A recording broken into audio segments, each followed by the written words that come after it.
Do you measure your own days that way, how tall they feel, how much ground they might cover? If the shadow is long, do you assume the story is unfinished?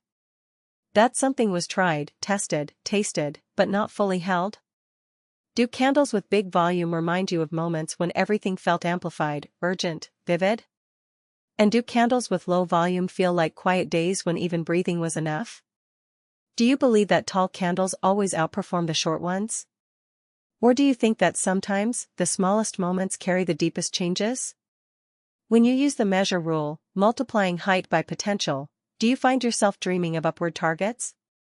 Or are you more focused on protecting yourself from the downward ones? If a pattern appears only a handful of times in over 4.7 million candles, do you see that as precious? Would you treasure a person that rare? Would you know how to hold something you might never see again?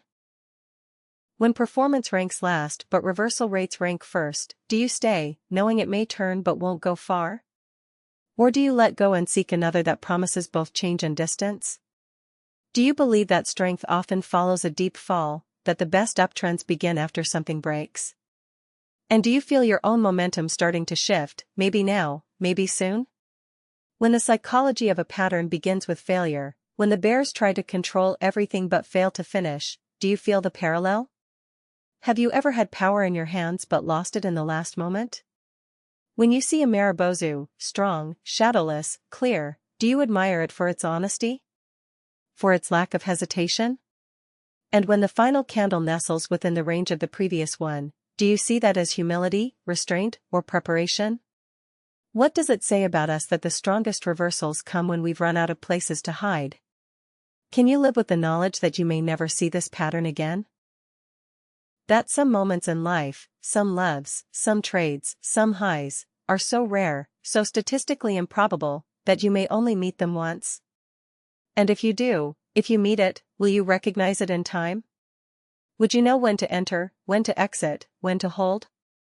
And could you, just once, let yourself believe that everything was aligning, not because of chance, but because you finally understood the chart of your own heart? Have you ever held something so rare in your life that you knew it might only come once or twice, like a pattern that shows up just 69 times in over 4.7 million moments? Do you know what it feels like to witness something that may never happen again? Do you ever wonder if you would even recognize such a moment, or if it would quietly slip past, unnoticed, like a candle that forms in silence and leaves before we understand its meaning? Could you fall in love with something even if it only lasted for one day, even if its beauty disappears as quickly as it arrived?